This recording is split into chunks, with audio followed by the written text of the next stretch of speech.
Hello, and here we go on our check on learning for lessons 3.1. So get my face out of the way, and yours should look something kind of like this.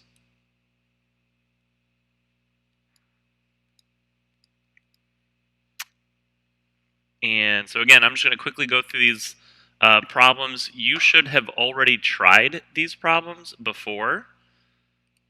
And so this should just be a refresher, or maybe if you got confused on one or two of them, that's why you should be watching this video. But here we go. So what describes the end behavior of the cubic parent function? So remember, our cubic parent function looks something like this. And so select all the correct statements as x approaches negative infinity. Y approaches negative infinity. Okay, I'll agree to that one. That's referring to this guy right here. As x approaches positive infinity, y approaches negative infinity. That's referring to this guy right here. I will not agree with that. As x approaches negative infinity, we already talked about that one. As x approaches positive infinity, y approaches positive infinity. I'll agree to that.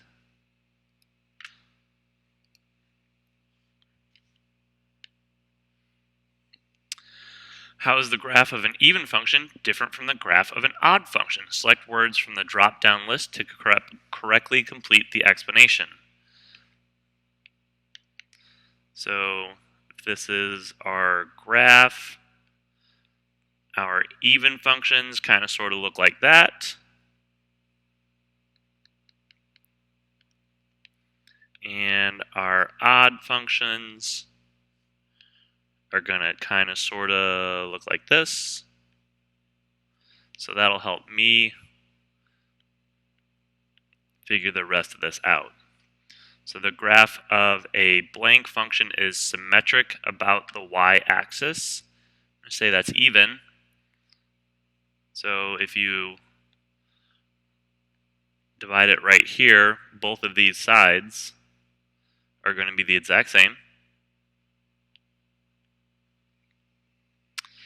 The graph of a blank function is symmetric about the origin, 180 degrees. So that's going to be an odd function. So if you imagine if this one is rotated 180 degrees, that's what they're referring to.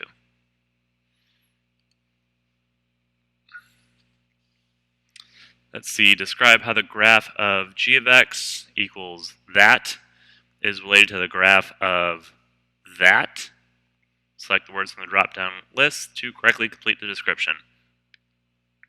So what we can say is that they're both to the fifth degree. This is your parent function, and then this one is moved over a little bit. So I'm going to pull out that wonderful little chart that we have. Oh, look, here it is. Not this one.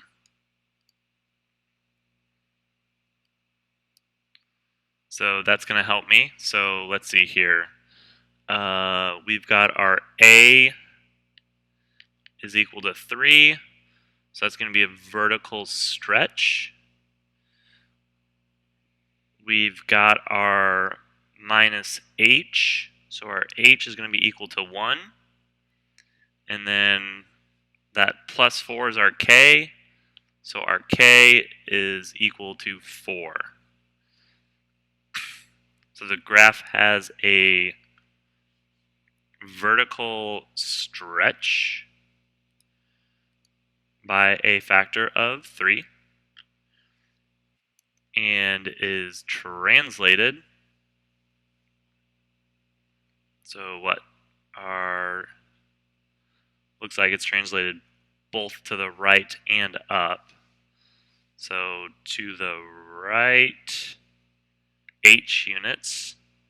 So is translated 1 units to the right and 4 units up.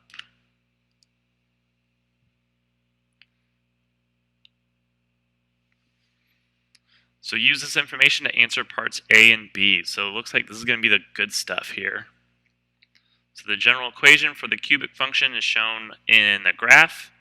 There it is. How could you write a specific equation for the function using the reference points shown in the graph?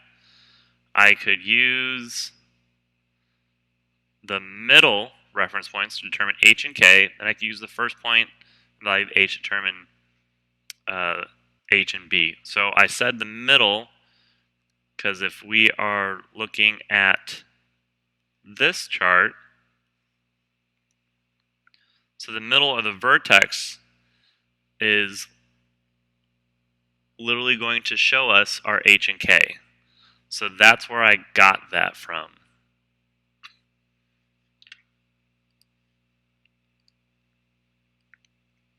So, okay, let's play. So, as I kind of expected, what is the equation? Enter the correct expression in the box. So we're going to make a chart similar to the one on the screen, but we're going to use these values for our chart. So here we go. Let's see here. So I'm just going to go ahead and skip this one. We're going to go straight to our other chart. So our g of x chart. So for our x values, then our y values.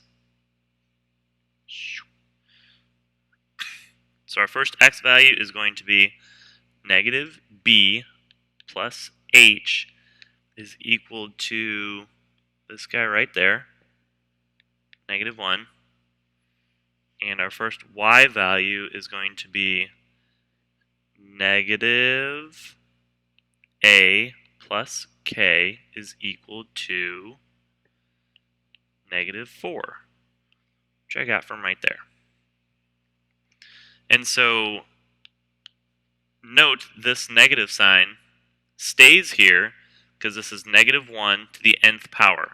Our n at this time is 3. Since it is odd, that negative sign stays there. So it's essentially like negative 1 to the power of 3 or cubed, and it would eventually stay there. So, okay, our h is equal to 1. Got that from our translated vertex. And then our k is equal to negative 3, which I got from right there.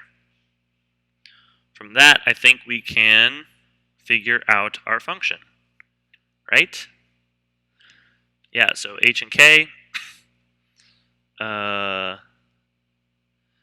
negative b plus 1 is equal to negative 1. So b would be equal to 2. I like that. Seems good. And then same thing over here on the y side. Negative a minus 3 equals negative 4. So I'm going to say a equals 1. I'm just kind of rechecking it over my head, make sure it's kind of sort of right. And so now we can say, we can just plug in values right here. So g of x is equal to 1 over b, x minus h is 1, cubed, oh wait,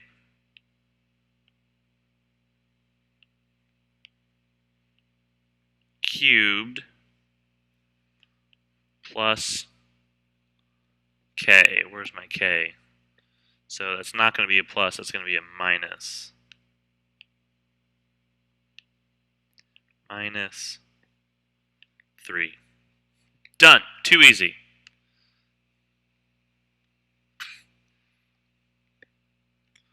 So this is what you would plug into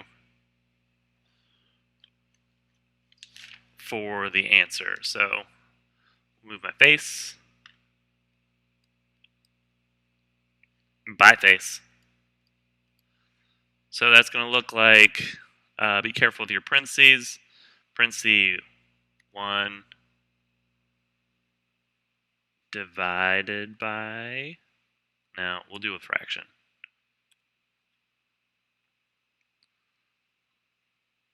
Where's my fraction button? Apparently they don't have a fraction button, so. Okay, so 1 over 2. Right arrow to get out of the fraction. Parenthesis, x minus 1. Close parenthesis, parenthesis again. So this little button is going to put us up into the exponent.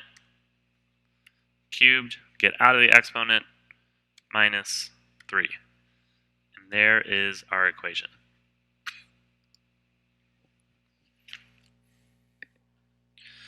All right, let's finish up this last problem here. Yes, I am muted. Thank you. So it says, what transformation of the parent cubic function can be used to estimate the radius of a concrete sphere with a mass of whatever kilograms and a density of that kilograms? What is the estimate of the radius? Enter the correct values in the box. So number 1, the transformation of a parent cubic function. So the parent function is obviously going to be x cubed.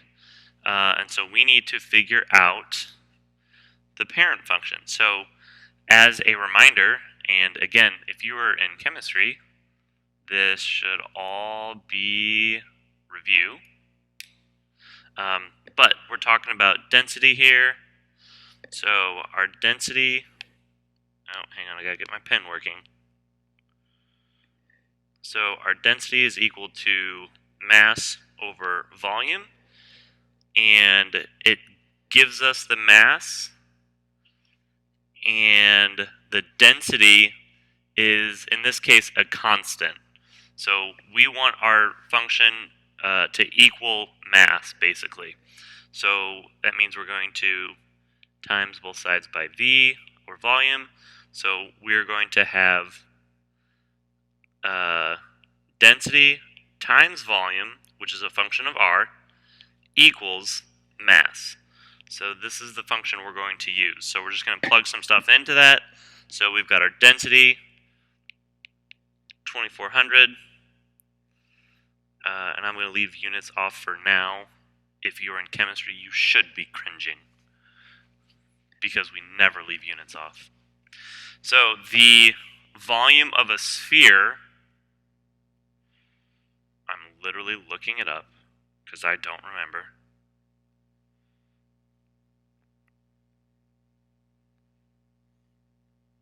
Sphere volume is 4/3 pi r cubed.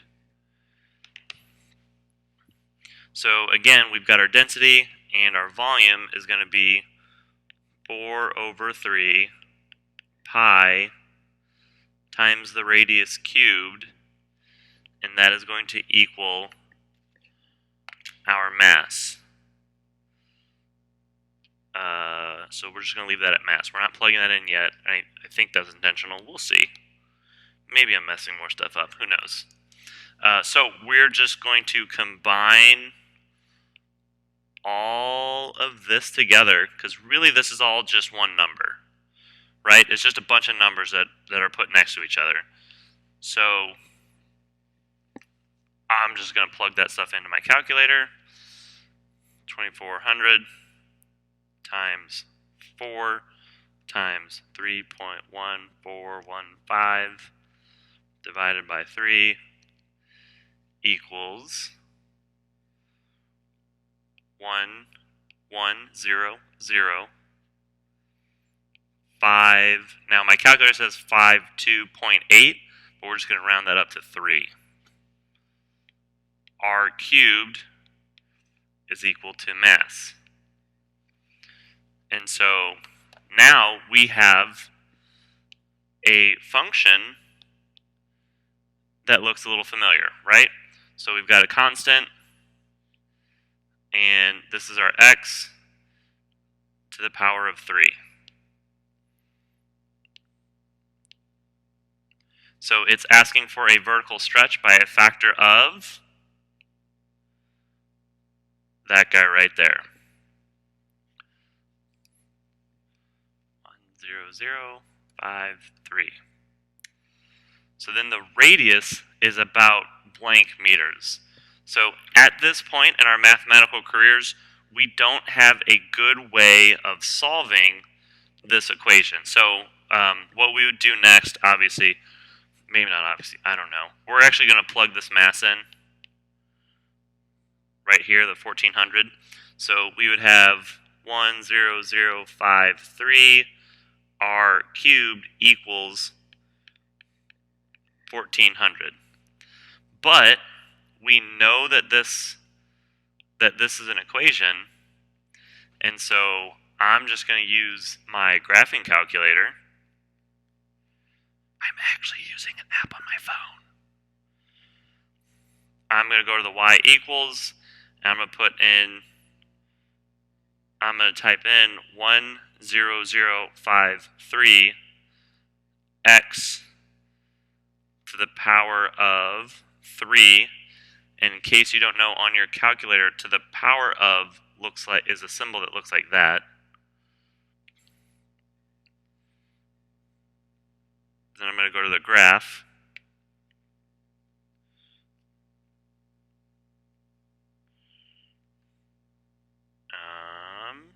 Where is my graph?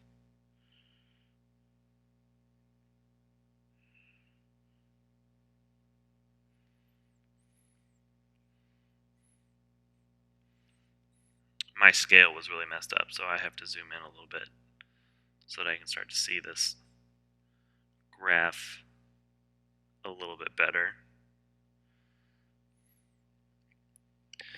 There we go. So based on my graphing calculator that I just used,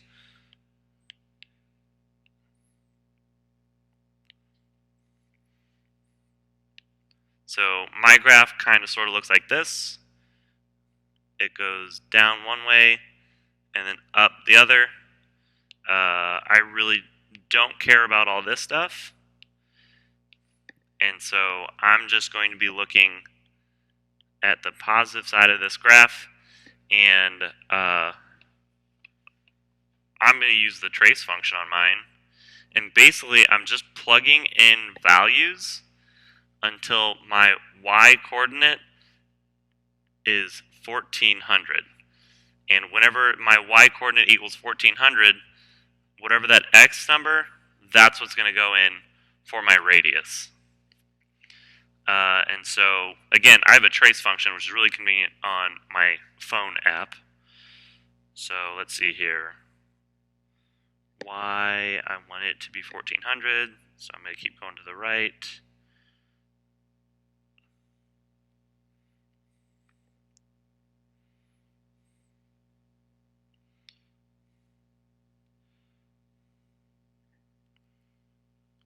And let's see here. I'm getting about, let's see if I can't get any more accurate.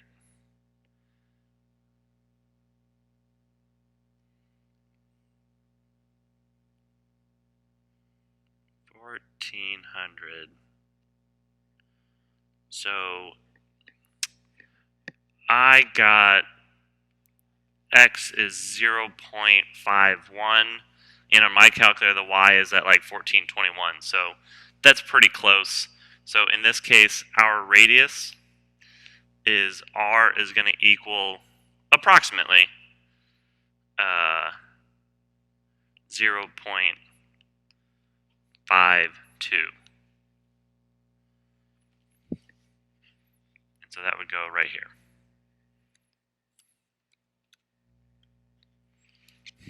All right, there you go. After this, I will see you in class. Bye now.